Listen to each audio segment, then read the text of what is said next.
Hello, hello. Sounds That's about right. so much better. Oh, okay. Sorry. No, No. it was Jed's fault. I feel like you're here with us now. All right, episode 7. Are you gonna do another All right, opening? all right, ready? Seems like we should document this milestone of Jed finishing his book, and it aligns into what I wanted to talk about, which is like people looking for a job and how they can utilize, some of what we do in consultations with finding compelling story arc and their big why and everything, and reaching their goals. I think telling your story, no matter where you're at in life, is important. So it seems like, you might have some thoughts on this, Jed, seeing as you are covering this in your book. No doubt. Well, one of the first things that comes to mind when you're saying that is just how, when you are looking for a job, that on the other end, there's this other pile of applications, and so many people just work on doctoring up the resume and making it look like they're qualified. But in truth, on the other end, there's a human that's reading. There are multiple humans that are reading them, and there's nothing that cuts through noise quite as uniquely as someone's story. So if you can put in examples of just stories of what you've done and what turned you on and what turned you off and lessons that were learned, I just feel like that, if it's packaged right, should actually cut through the noise. So that's one example. For resumes, they say even more important than what's in it is who you know. So, I mean, there's that, if you can search for any way that you know someone at this company, or you even call or look them up on Instagram, and you can at least say, can I put you down as a reference? If there's any connection whatsoever at a company, that is more powerful than all the words that you can wordsmith into your resume. Totally. And all the things you can put in there, because they're not going to look at it. They're just going to be like, it's a big stack. There's no guarantee that even if you did put all this amazing stuff, of course, when you interview, telling your story is so important. Mm-hmm. But like the actual resume, from what I've been hearing recently, is get someone that you can vouch for you. Have you been shopping resumes? Oh, let me tell you, mine is it's a big thick resume stack right now. His resume is a business card. No, I personally have not. It is weird, like the older you get, how much it's just like all about who you know. Like the thing people always say about once they get their degree, or like years later after they like reflect on going to college, especially, it seems, is like, oh, it's all about like who the people I met were like that was like the most valuable thing, even more so than like a lot of the classes. I mean, with a lot of the people I know, who are taking out like my friends who are like nurses and things, where it's like that was also valuable, but you need your education, obviously. We're only a couple minutes in, and Mike has already used his the older you get expression. You've had at least one per podcast. The older you get, it's funny. Like it's funny. The older you get, those idioms, man, they really start hitting home. The older you get, the older you get, the more expressions seem to really hit home. It's so true. The older you get. I don't know if I've talked to you guys about this, but I'm in a perpetual state of like, I've already lived my life and I'm a 95-year-old man on his deathbed, and I somehow have the ability to time travel and go back into like my present moment. I have that like every week. Yeah, no, we know you're a crazy person. Yeah, so that's like where my head is at all the time, where I'm like, oh yeah, I'm an old man dying right now, and I just have to go back to this moment, and it helps me. It's actually like, when you think about, if you want to live your life like you're the main character of your story, like, you can. Podcast 7, the intervention. Treat it that way. Well, that's actually what? That's actually a really good, really good point. And I actually dedicated quite a bit of writing. You don't know this yet because you haven't read it, but I dedicated quite a bit of writing to that exact topic of looking at. Well, it's plagiarism, so. Oh, sweet, sweet. Who did I take it from? Huh? Oh, I'm just kidding. I'm pretending that you stole that idea from me. From you, I see. Yeah, no, no. I've heard that from someone, and it really struck me. Like, sort of live your life as if you're, you've gone back in time and got to relive it. Isn't I don't that know. I think about that all the time. the movie About Time? Say what? Well, he hasn't seen About that. yeah, About Time. It's a great movie. He's seen that. Oh, who was it who said they hadn't seen it the other day? Well, whatever. We have To our these repeat podcast conversations. listeners / watchers out there, if you haven't seen the movie About Time, it's life-changing. It's fantastic. It's a good one. Go watch it. But yeah, I think that's that's true of any time you can sort of step into someone else's shoes and watch their story. You're imagining it as if it was you too. You're getting something from it. I certainly was greatly impacted that way when I read Man's Search for Meaning, Viktor Frankl, and I quoted a little bit of it in the book. And just hearing his perspective on what it was like to be in a death camp in Nazi Germany day in and day out. It's kind of like journal entries of the mundane, minute to minute, don't know who's going to die next or whether you just completely lost hope. And he talked quite a bit about perspective, mental perspective, imagining yourself.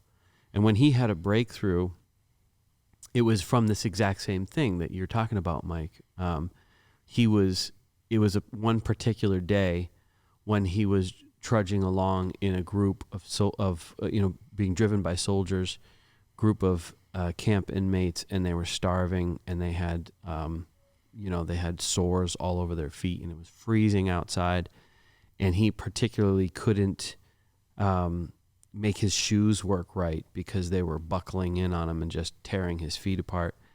And he couldn't stop thinking about what they were going to have for food that night and whether it would be a smart move to take some of the food and bribe some of the guards with it, or should he give it away to some of his best friends because there just wasn't enough to go around. And suddenly in the midst of it all, he had this moment where he could see himself thinking about all this mundane crap that he just felt like was terrible. And he was disgusted with the situation. So he intentionally decided to imagine something else.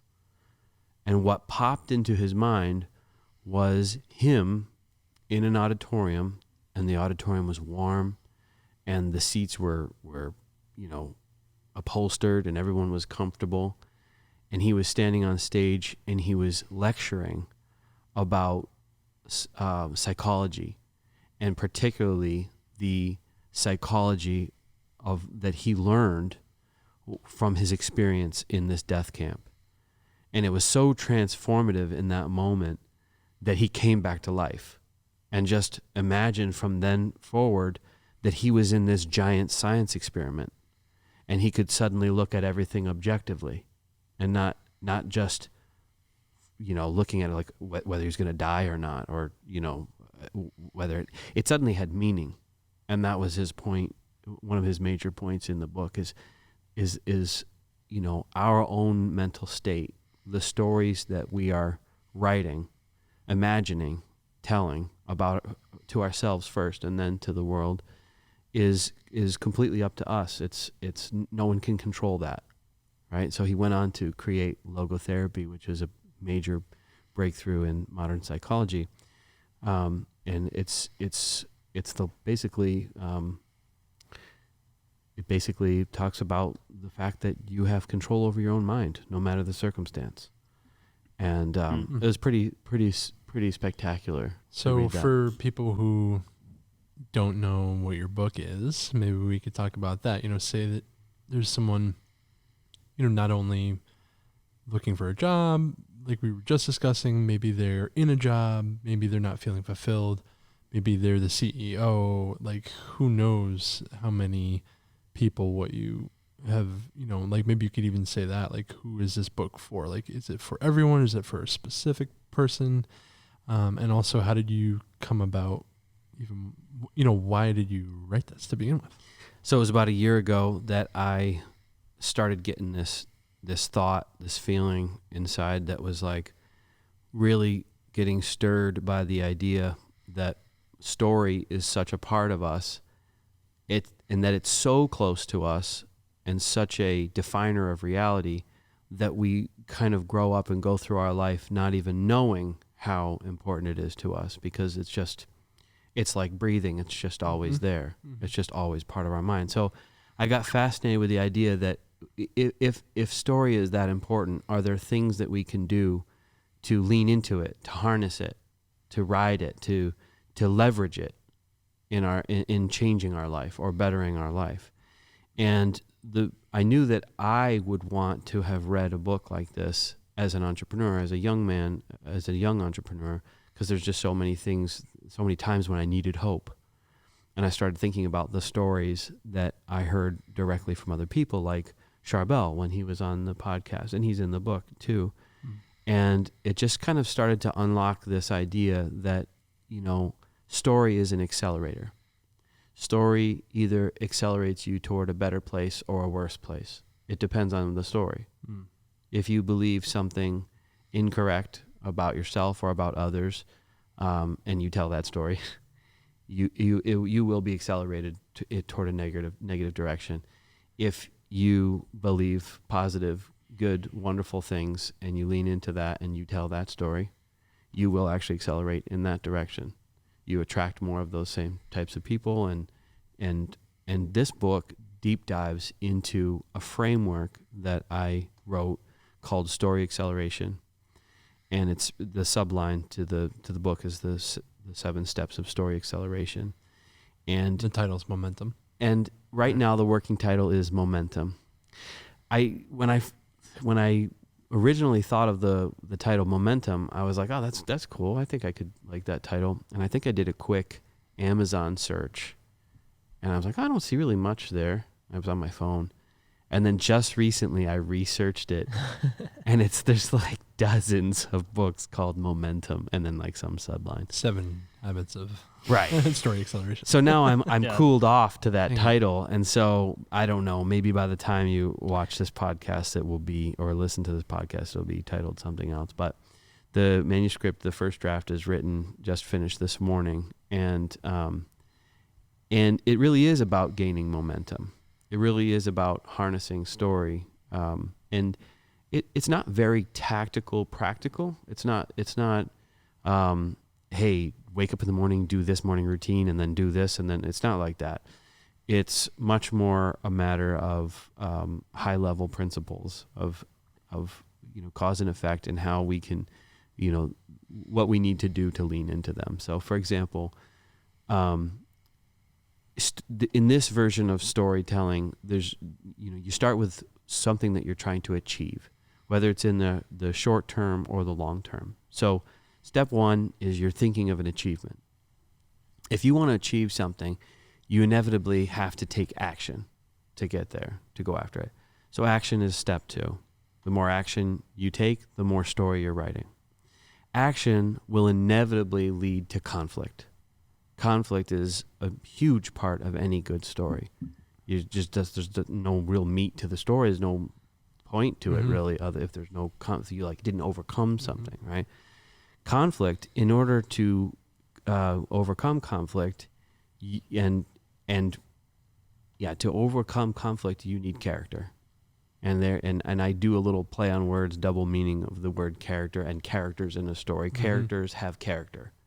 The character that a character has is forged from conflict. And so that's sort of the first half of the 2 cycles, of the 2 phases of storytelling, which is writing the story. That's the first half. And on the second half of the telling the story, you start with authenticity. So character, what character the characters have is forged in conflict. And so that's the first half of writing your story. Then it goes into the second phase, the power phase of storytelling, which is the telling part of the story. And so it starts by, in my mind, the most important thing is to start by framing your mindset before you're telling the story with authenticity. Because if you're telling a story that's incorrect, you're going to accelerate yourself in the negative direction, or someone else in a negative direction.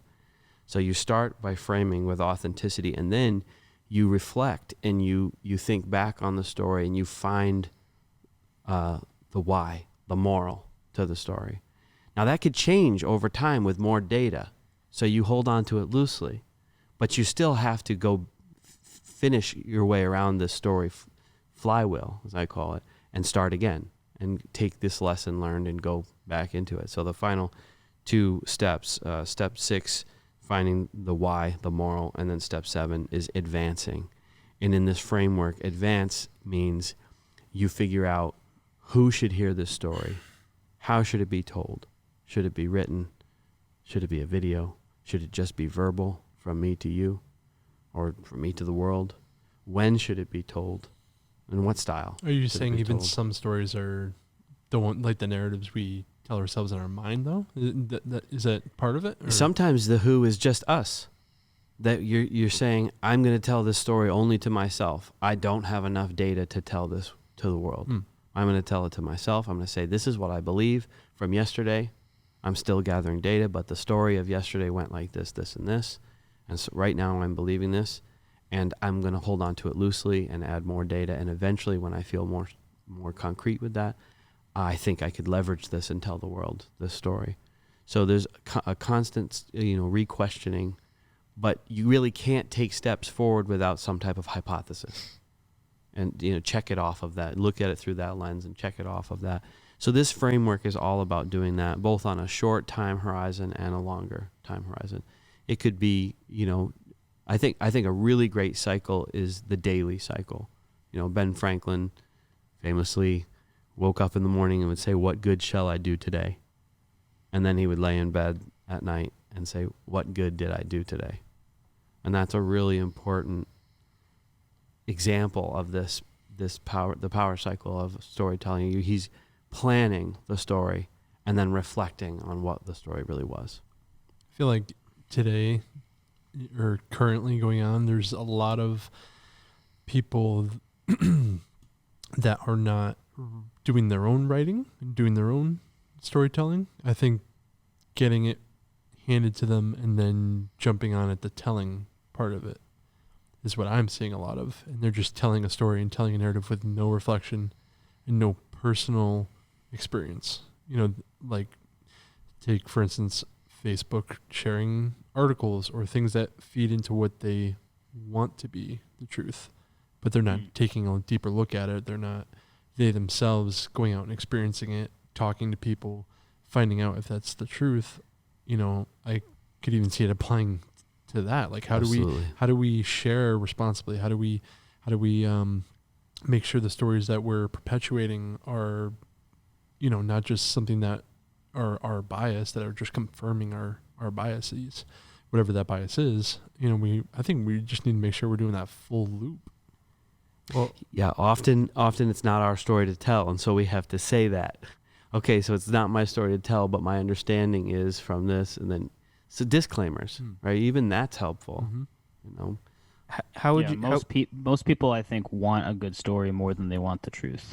It's just a good story is just timeless, even if it's complete BS. It's like it doesn't matter. It's still intriguing and interesting, and people want that more than like, oh, let's dig deeper to find what's real, because that's.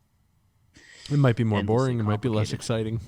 Yeah, that's a really great question, and I dove into that in the chapter about authenticity. Like, for example, I love it watching a movie that was a true story, but if you notice, they always have that disclaimer based on a true story, and when you look it up, like sometimes the details are so different to where it was like it kind of just fooled you. Like, okay, was that that's. It's like rewriting history. It's not really how it went down. And for me, my theory is that, yes, there can be great wisdom packed into a fictional tale, and that's fine. Just call it a fictional tale. But if you are going to tell a historic tale, tell it correctly. Tell it the way it really is, because the nuanced lessons learned from history are important. And you may have to, again, talking about a time horizon, many generations may have to chew on the little details of a true story to finally get the wisdom that's necessary over a long enough time. So how does what you're talking about in this book differentiate from, like, is it all about self-advancement and how to get what I want in life? Or, because I could see someone hearing the things you're saying and say, and kind of think to like, oh, well, like, I do tell my story. I'm on Instagram and I'm on TikTok and I put myself out there every single day and I have 10,000 followers. And like, how does, I obviously have an idea of what the answer is, but I want to hear it from you. Like, what is the big picture of this? Why is it important and different than just like that shallow social media type storytelling that we're just saturated in? Because I feel like we don't need more of that. So how is it different? What's like the...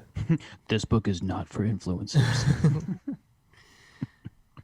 Well, I think, you know, it's like I said in the beginning, it's not tactical and practical. So it's not telling you how to share it on Instagram, or it's not really addressing so much of that. It's more of a self-supported system where you use reflection and you know, battle forged lessons learned to actually improve yourself and improve those who are, you know, help those who are around you to improve. And when Jed, sorry, Yeah. when you say it's not tactical and practical, I mean it's not like getting into the details of your daily life, but the way you said that is making it sound like it's not practical, but it sounds like it is practical for your life as a whole, just not necessarily like here's It's not a user manual. what you should eat for breakfast. And I should clarify. I don't want it to sound like a step-by-step marketing book. You know, it's not it's not like, hey, you've heard of stories on Instagram. Here's how you leverage stories. It's nothing like that. It's a it's a self-supported framework that keeps you honest, that keeps you moving in the right direction and helping those around you to move in the right direction. I spend a decent amount of the book talking about what the most important thing in life is. Like, what's the point of all of it? And that is to give away more love, to share more love. And of course, it's awesome to go after success as an entrepreneur, but for what reason? Because a lot of this is framed around taking your organization or your business to a better place.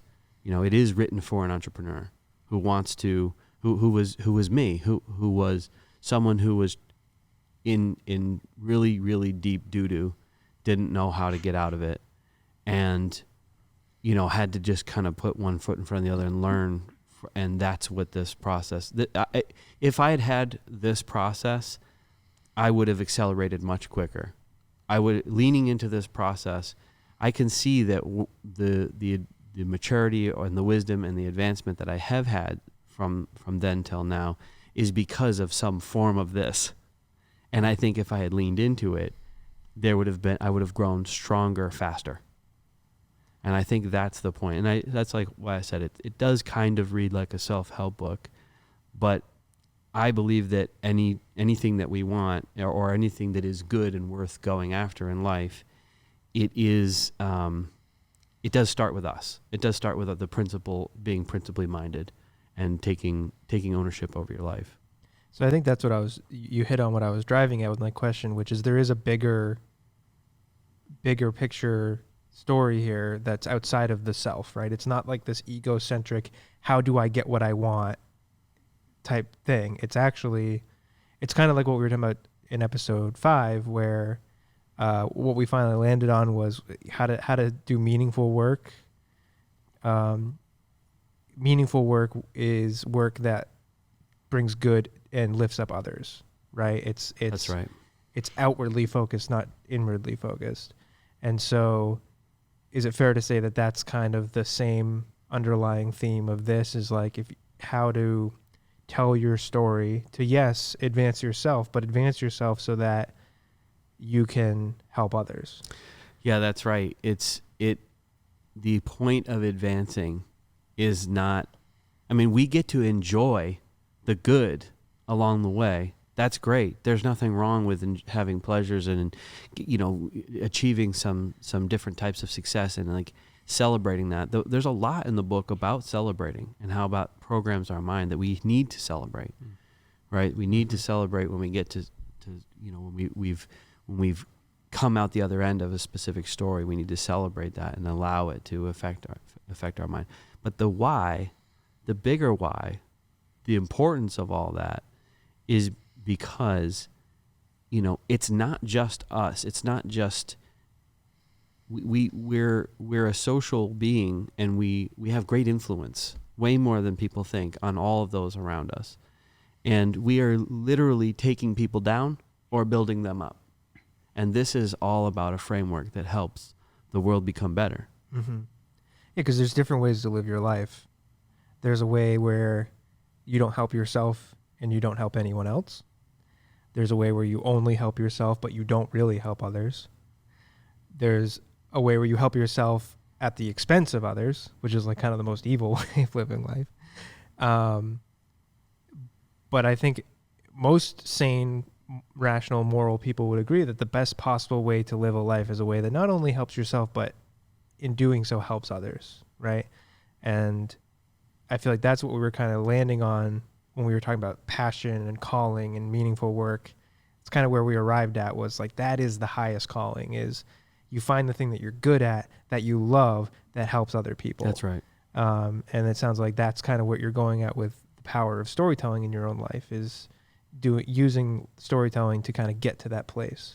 Yeah, I mean, we all have experienced the pain and pleasure cycle of our stories since the day we were born, and yet most of us still, the pain side tends to win out over the hope for pleasure. And why is that? Well, we have this muddy recollection of all these different memories from our stories that we didn't really think of as stories. They're just back there. They're just these occurrences in our life. But it's very different, and journalers will tell you this. Those who journal and document their life, the stories of their life, have much greater clarity on the point of of each one of those stories. It gives you a framework and a lens to look through to assess and say what was good, what wasn't, what worked, what didn't, and how should I apply that next time. And so rather than having this muddy memory of the past, leaning into this framework actually gives you intentional documentation and steps to clarify how to better your life with story. So if I were to try to tie connect the dots between what we've talked about now and then the initial kind of prompt from Mike about you're looking for work right now, what's bringing it in as into that example, right? Because I think that what we're talking about is not someone who just needs a job, but maybe someone who's looking for the job, right? Looking for not just employment, but how to leverage storytelling to get the job that they really want, the job that they can really maximize their impact or their passion. So how would you kind of advise a person in that scenario where they're trying to understand what you're talking about in order to go find that meaningful work? Yeah. So how story could accelerate that process is, let's just imagine that the person who's looking for work is going to go through this framework. They set it out with an achievement in mind. They want to become employed, right? But they don't want to just be employed by just anybody. They want a job that's really fitting to them. And they don't fully even know all the elements that make it fitting to them. So they're going to do some exploration. They take action, okay? Maybe that means they have to do more study, put out a lot more applications. Maybe they offer to do an internship somewhere for free to learn things. But they document that process. They document it. And as they bump into conflict, okay, I'm out of money, I'm journaling this, or I'm going to just do this video thing, I'm going to record myself. Today, the conflict is I'm out of money. I'm looking for a job, and I've been trying to learn these skills, but I'm going to document this because I know that this story is valuable and I'm going to go forward, right? Now, you haven't told that story to anybody yet. It's just documented, right? It's just written down. That's the writing phase of the story. At some point, in the next phase, the beginning of it is framing it with authenticity. If you're looking back at that video and you're saying, there's things that I didn't say it right, and that wasn't really where I was at, I need to re-record that, and I need to say it more like this, And I'm not saying put your best foot forward. I'm saying be vulnerable and say, this is where I'm at. Or maybe this is not okay just as one video. Maybe it needs to be a series, right? And I'm just documenting the process. I'm going to go look for the next thing. Okay, this is humbling, but I had to go get food stamps for a couple months or get on unemployment or whatever it is. You're documenting that process and you're actually writing that story out. Well, at some point it comes time to you get to the advanced part, which is all the way around the circle to the final step, the 7th step, and you figure out the who, what, where, when, and how to tell that story. And it may just be one person that you show those videos to, or maybe you put them out, you drip them out on your LinkedIn, and you say, hey, I'm not ashamed to show my story and the story of looking for a job. But I'll tell you what could happen. An employer could look at all the steps that you took documenting that story and see someone who is self-motivated, self-actualized, and say, I'd be willing to hire that person. Right? You're almost talking about personal branding in that sense. It really is. I mean, you can apply storytelling to everything. That's what I'm saying. Like, story is in everything. So personal branding, that could be part of it. It could have been that you just it was all just written down and someone started blogging out there about what, it's not necessarily, it's not any one way of telling the story. It's just the fact that you decided to lean into the storytelling, that you accelerate the process. Now, conversely, if that person didn't document any of that and decided to just keep doing the same thing, and then on the next day you reflect and say, oh, that didn't work out, so I'm not going to do that again. So, and then that's like the energy of the whole thing starts dying off. Well, then you didn't use story to accelerate. You gave up, right? And that's part of the conflict. Things don't come quickly. Conflict can be stretched over time. But if you study the stories of those who came from nothing and had to get a job and then get skills and then eventually build up their own business or an organization, or the people that really changed the world, you never, ever, ever see someone who didn't go through extreme conflict. They go through it. So the thing that I want people to get, especially from reading this book, is to when you're in the conflict phase, to just say, aha, I'm in the conflict phase. This is part of story. Every great story has conflict. It hurts, it's painful, I'm in it right now. But if you could do like what I said Viktor Frankl did, a step outside of yourself in that moment and look at yourself in that conflict objectively, almost like scientifically, then it can help you get that energy you need to just keep going. It's almost like recognizing that you're in a story is almost equally as important as telling it, because you might never tell that. There's probably people who say, I don't want to release that information to the public. Like, I don't want to be vlogging or whatever. It's like not actually about that as much as it is about recognizing that you've come from somewhere, looking at your life story, right? You've come from somewhere and that you're going somewhere. That's right. And knowing it and seeing it, but also like daily. So scaling it way down to be like, today I woke up and I was struggling, and did I adjust or make those, like taking yourself through that circle. Maybe it's telling that story to your wife when you get home. That's right. To reflect on how or you your could have kids. improved instead of just staying silent.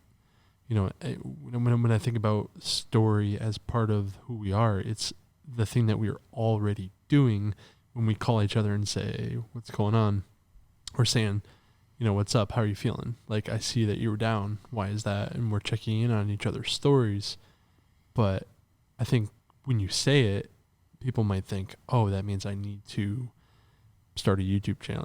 I think that's where you're getting into the practical and tactical, whereas you can do those things if it's going to help you. And they can be a great lever. Those things, that's kind of an advanced thing. When you get to where you are comfortable being vulnerable, you can leverage those tools to a great degree. But like I said, sometimes the story is only told to ourselves, and we wait. Mm-hmm. But I do recommend more than just verbal or thinking. I mean, that's number one, is reflection and telling the story to yourself, and that's number one thing. But I recommend more than that. I recommend writing it down and being able to reflect on things. I think it is, when you look at, say it's a YouTube channel like I just mentioned, hey, this is someone who built an audience because they were speaking to young, scared filmmakers who didn't know how to pick up a camera. Mm-hmm. It's like they are now through the cycle and now they're giving back.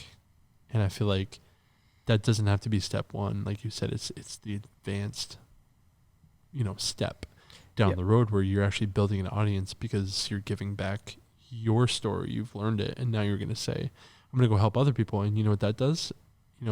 It's not the goal, but it gives you ad revenue. It gives you, a platform. It gives you sponsorships.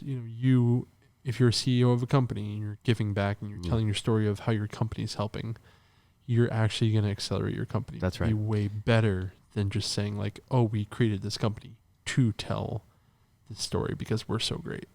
I think it's a fundamental life principle, right? That when understood and applied on the individual level can then be taken and applied to whatever you want, right? That's kind of the idea, is that, the encouragement is to don't undervalue your own story. Don't underestimate the power of your own story. It can be used to help yourself and then to help others in your lives, whether that's on a small one-to-one level or wherever you want to take it into your career or whatever. Mm-hmm. And I just had to remind myself the other day when I felt like there was like an argument and I was like, well, actually, I kind of do have something to add to this because like I learned and graduated in college and I came from this terrible situation growing up. Like these 3 or 4 things like mean I actually do have some merit to what I'm saying. That and reflection I've brought you there. Yeah, that reflection, exactly. You got authentic with it. You didn't go the ultra humble, like, oh no, I have nothing, like martyrdom, just not, Yeah. Your reflection was authentic. But I didn't go right into it being like, I know better. I was like, oh, I don't know if I have much to add, but in this argument, and then I was like, you know what, I can at least say what I believe because I know where I'm coming from and not, be offended when that person doesn't agree. That's a perfect example of what I'm talking about by framing things authentically. Because if the goal is to brag, you're gonna go the wrong way. If the goal is to shrink away and say, I don't have anything to offer, that's the wrong way. But if you're authentic and you say, no, this is truth. Truth is truth. And I can say that. That's when the story has great power. You're hired. Yeah, I think humility was a huge thing that we landed on about. Cody is the most humble person. Yeah, I don't mean. Tell you. Yeah, no, that's one thing that I am really good at is being humble. It's incredible to witness.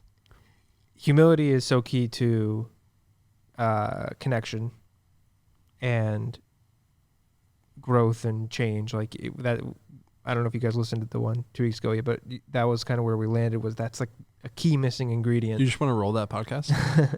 Is humility, and then feels like authenticity almost is like tied to that. It is. It's an act of humility to be authentic. Yeah, and those two things kind of beget meaning, right? Like that's what makes something meaningful.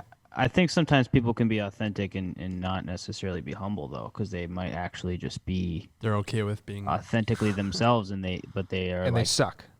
they're just very proud, selfish people. Sure. And there might it's be almost worse when they know about it.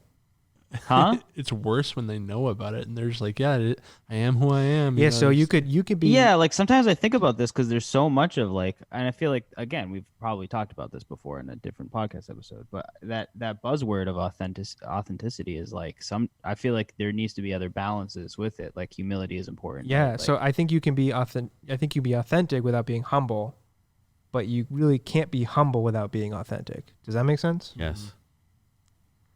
Yeah, I think that makes sense. Something you said, Jed, about these 7 steps and everything. Like I personally usually will back away from like that type of language, but something that I feel, and I'm assuming a lot of people right now, it's like, oh, conflict in my story. Like every hour there's a new conflict. Like where's the resolution? It can be overwhelming. But one of the key things you're saying that sticks out to me is the importance of just like kind of just like mindfulness and journaling and just making sure that you're not letting those things accumulate to the point where you're just like, you don't see, you have too many like conflicts on top of each other that you can't even see what potential That's right.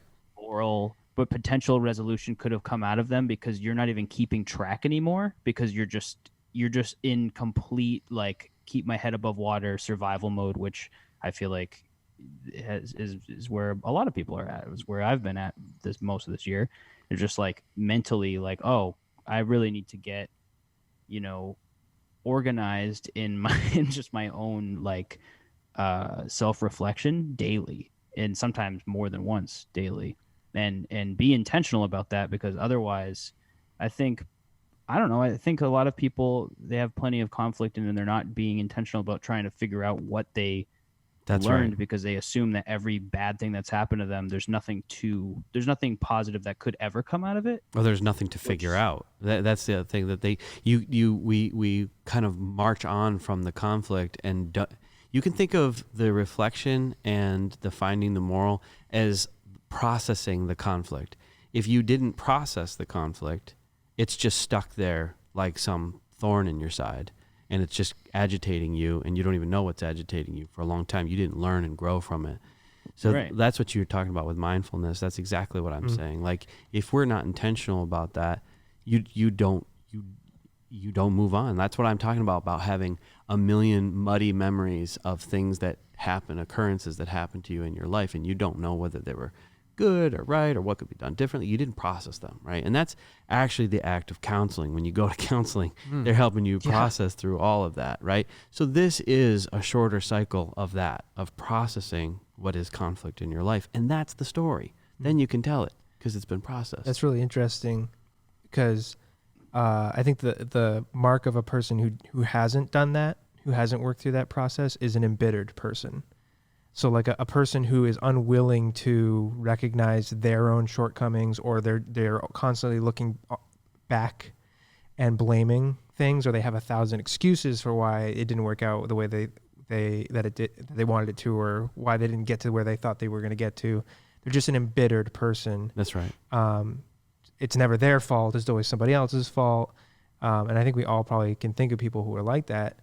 And that is a true sign. I'm like that.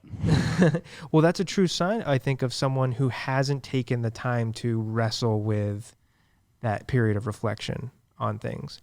I just think it's a never-ending thing, man. I just think it's like, it's just you got to just constantly be doing this, because otherwise it's every day. There's just too much going on, and it's like that old saying of like, know thyself. It's like it's a daily, like almost spiritual practice of like 100%. really, like, what am I gonna do from these like hard things in my life, or what I'm gonna do about the things that have happened to me that are long gone, and like, why am I still processing it? And it's like, if you're not intentional about just living in those moments and just letting them be what they are, you're not gonna, see the potential like resolution on the other end.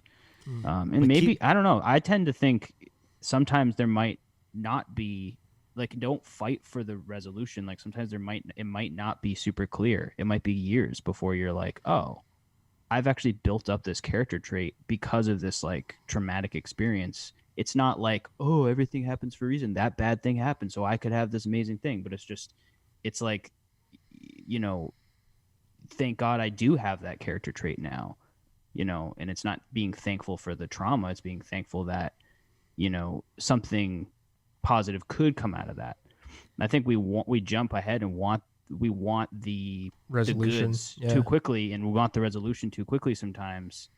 And it's like, I try to strike the balance between like not trying to force it, but also not trying to be like, completely hopeless about like, oh, this shitty thing that happened, there's no good thing could have come out of that, and it's like, well, I don't know that yet.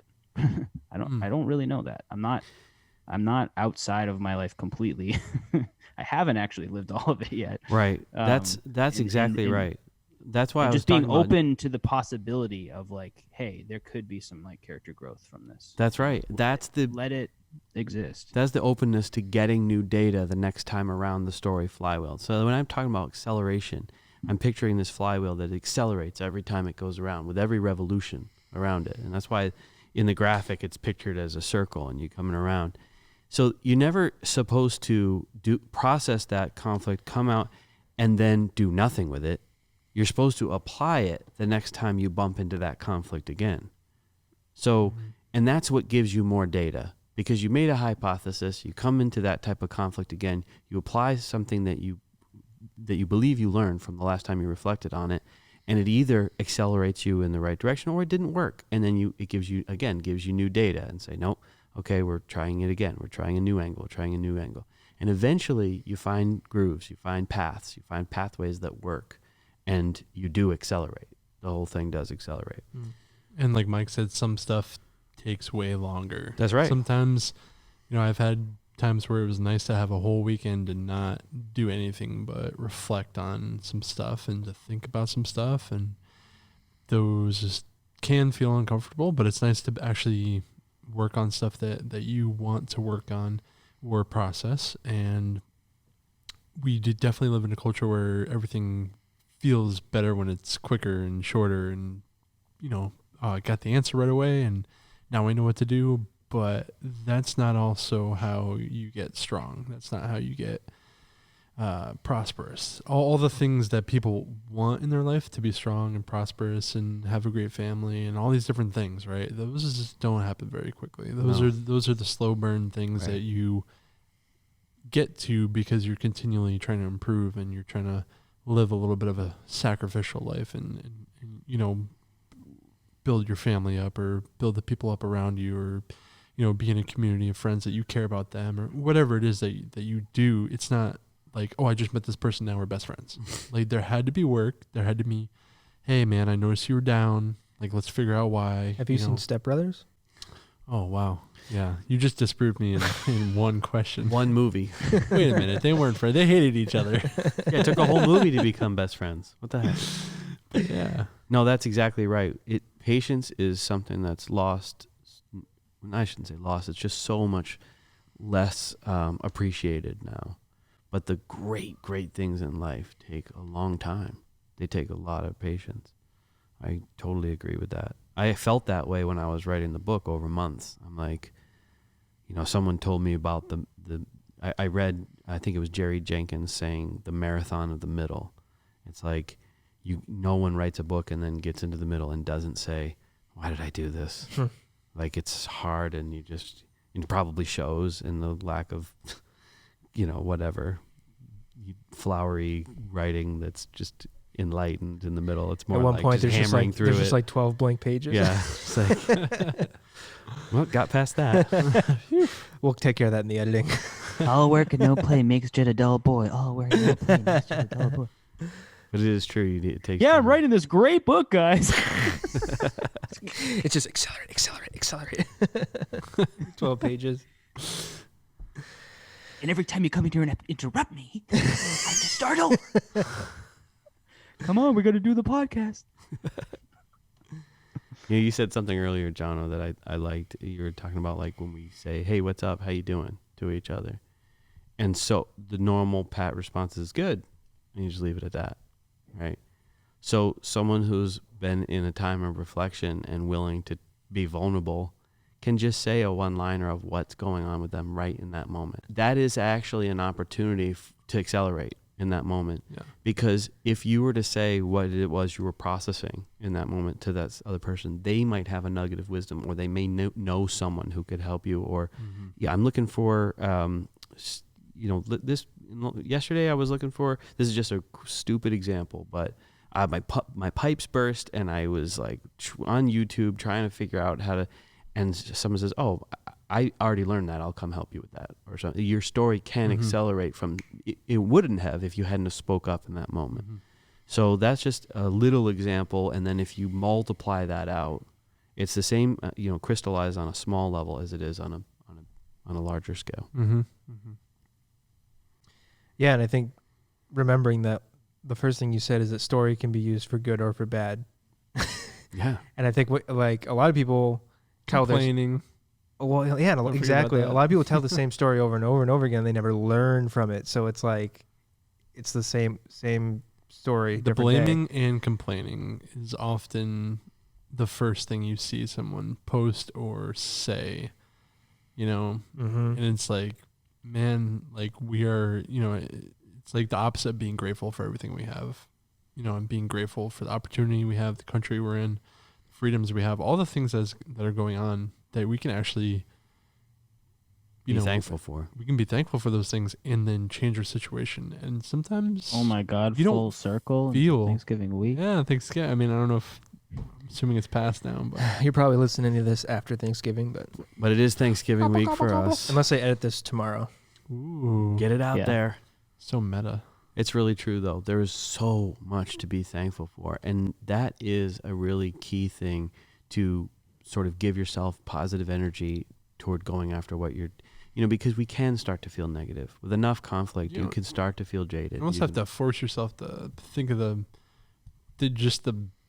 low hanging fruit, the easy basics. stuff. Like, Yeah. thankful I'm alive, that I woke up this morning, and that, you know, sometimes that's all you can muster, you know, or like the people that are closest to you. But, you know, the more you go, the more specific you get, and you're like thinking of people and situations and things you've done, experiences you've had, and it's like, wow, like, you know, I'm not in a place now that I should just be complaining. I could actually, you know, reflect and adjust and change. Have you ever done the Wim Hof cold showers? If you ever do I that, don't think so, because I've probably never heard of it. it's breathing exercises and you take cold showers, it's supposed to be good for your health. It shocks your immune system and like builds up your immune system. If you ever done that, the next time that you take a hot shower, you're like, man, I'm thankful for this hot shower. Okay. I'm so thankful for this hot shower right now. It's something we have every day, but it's incredible. There's hot water that's like, it feels amazing. On demand. On demand. So there are tons of things to be thankful for.